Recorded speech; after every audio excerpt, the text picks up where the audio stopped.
Bueno, muchas gracias. Esta es una ponencia bastante corta, que creo que, salvo en la legislación de Brasil, tiene sus aristas, que está relacionada a cuál es la prescripción que se tiene en las acciones fundadas por reclamos en relaciones de consumo. En la República Argentina hay una problemática. Esta problemática se sustenta en diversos cambios que tuvo un artículo, que es el que regula o que regulaba la prescripción de las acciones de consumo a lo largo del tiempo, que es el artículo 50 de la 24.240, Ley de Defensa del Consumidor. El problema que tuvimos fue que en el año 1993, cuando recién se sanciona la ley y todavía no existía la cláusula constitucional de protección de los consumidores y usuarios, existía una prescripción de 3 años para las acciones y sanciones. Simplemente esto decía la norma. El problema que se empezó a discutir en tribunales, era qué pasaba cuando había una ley especial que preveía un plazo menor, como nuestra ley de seguro o cuando había un contrato de transporte. En virtud de esta discusión, ya consagrada la reforma constitucional que eleva la jerarquía y las garantías de los derechos de los consumidores, hay una reforma, que es la de la 26.361, en el año 2008, que establece, para despejar cualquier duda, que tanto las acciones, sanciones y las acciones fuesen judiciales o administrativas, prescribían a los 3 años. Y hace un agregado que complementa la norma, a mi criterio en ese momento adecuadamente, diciendo que en caso de duda, porque existe diferencia entre la legislación especial y las normas de la defensa del consumidor de la 24.240, iba a prevalecer siempre el plazo más favorable para el consumidor. Esto significaba que si la ley especial tenía un plazo más amplio, iba más allá de los 3 años, se utilizaba ese plazo. Ahora, si contenía un plazo menor, como por ejemplo la ley de seguros, que es de 1 año, se aplicaba el plazo de los 3 años.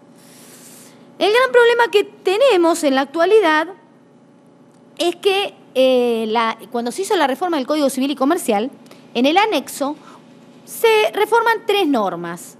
Una de la Ley de Defensa del Consumidor, una relacionada al tercero expuesto o tercero equiparado, por lo cual me interesó mucho la ponencia del colega de Brasil, porque y el fundamento, eliminamos al tercero expuesto, que lo teníamos en la ley, diciendo que en realidad se había copiado el Código brasilero mal copiado, porque decían que por eso me llama la atención la ponencia y me encanta que la haya traído, me llevo esa inquietud para Buenos Aires, para la República Argentina.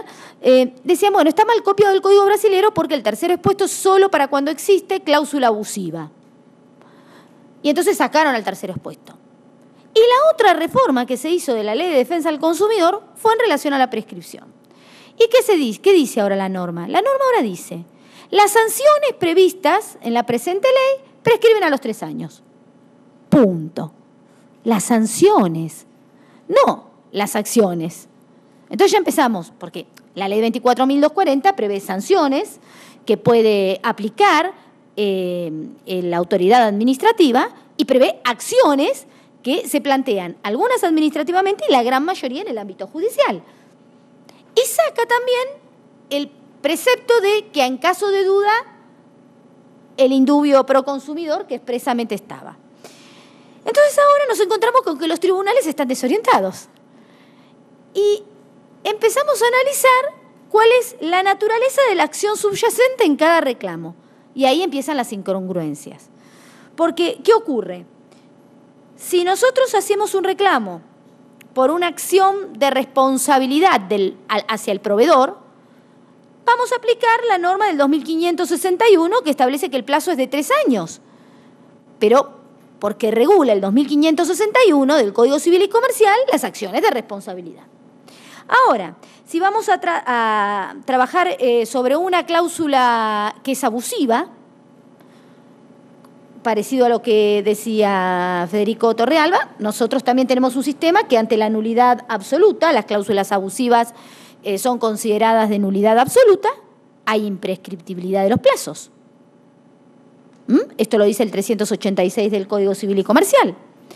Por otro lado, tenemos que, si vamos a plantear que hay un fraude y una determinada cláusula no es inoponible por ser en fraude a la ley, el plazo es de 2 años, 2562. En algunos casos que se llegó a reclamar comisiones indebidas, ¿qué dijo la Cámara Comercial? Sala D, en el caso Frávega. Esto que cobró de más el proveedor es un enriquecimiento ilícito. Con lo cual, para el enriquecimiento ilícito, nos vamos al plazo genérico del 2560, que es de 5 años. Y el daño punitivo, para aquellos colegas de otros países que no saben qué es el daño punitivo, para nosotros el daño punitivo en realidad está mal llamado daño punitivo, porque en realidad no hay daño, no hay relación de causalidad, no hay factor de atribución. En realidad podríamos decir que es una sanción judicial ejemplificadora a los fines de que no se repita por parte de un determinado proveedor una conducta abusiva y que genera un daño al mercado y que no importa y no está relacionado con el daño realmente sufrido, o sea que el quantum indemnizatorio no tiene que ver, va por otro lado, y algunos lo consideran que esto es una sanción, pero se reclama judicialmente. Y específicamente no podemos introducirlo en la ley 24240 en el plazo de prescripción porque el artículo 50 de la 24240 habla de sanciones administrativas, con lo cual esto es judicial. Y entonces ahí nos vamos a que el plazo es de 5 años, porque como no tiene plazo, y es digamos, nos vamos al plazo genérico. Sé que en Costa Rica, por lo que me comentó el doctor Hernández Aguiar, tenían el plazo de 4 años y que un reglamento estableció un plazo de 10, reglamento que me estaba contando recién el doctor Torrealba, ya fue declarado como ilegal, porque es cierto, nosotros tampoco, en materia de prescripción no puede una reglamentación regular la materia de prescripción. Y el plazo de 10 años, por cierto, es bastante largo, ¿no? Es el que nosotros teníamos antes, también como, digamos, fondal o subsidiario para todo tipo de acciones. Y llegamos a la incongruencia de que si yo voy a reclamar por el vicio y defecto de la cosa, el plazo de 3 años. Si reclamo por el plazo, por la acción de responsabilidad, por el daño que me produce ese vicio o defecto, el plazo de 3 años. Pero si reclamo por el daño punitivo, el plazo de 5. La ponencia es más bien una exhortación. Yo creo que tiene que haber una legislación clara en materia de prescripción. Todos sabemos que el instituto de la prescripción no es un instituto que debe ser regulado a la ligera, porque el derecho también de liberación, y el derecho de liberación y el principio pro consumidor, es como que en este caso se enfrentan. Pero ni siquiera el consumidor que va a reclamar tiene certeza, o el abogado que lo lleva, si le van a declarar prescripto su crédito, porque también hay muchos jueces que dicen no hay plazo, entonces me voy al 2560, plazo genérico 5, y otros que me dicen no, ojo, y otros que se van a las leyes especiales y empiezan a aplicar el 1, el plazo de 1 año, como por ejemplo de la ley de seguros. Veo que hay falencias en realidad en todos los países en materia de prescripción. Esto nos demuestra que el derecho de consumo es un derecho muy incipiente, a pesar de que hace tantos años, por lo menos en la Argentina, que lo tenemos regulado, pero que los empezamos a reconocer, que los jueces empiezan a tomarlo. Por eso también las incongruencias en la norma y las incongruencias en las resoluciones. La ponencia más vale es una exhortación y para analizar entre todos y en cada uno de los países si nos encontramos ante esta problemática, pero siempre creo que se debe cerrar la cuestión mientras exista duda en base al indubio pro consumidor, que en nuestra legislación está consagrado en el artículo 3 de la 24240 y en el 1094 del Código Civil y Comercial. Gracias.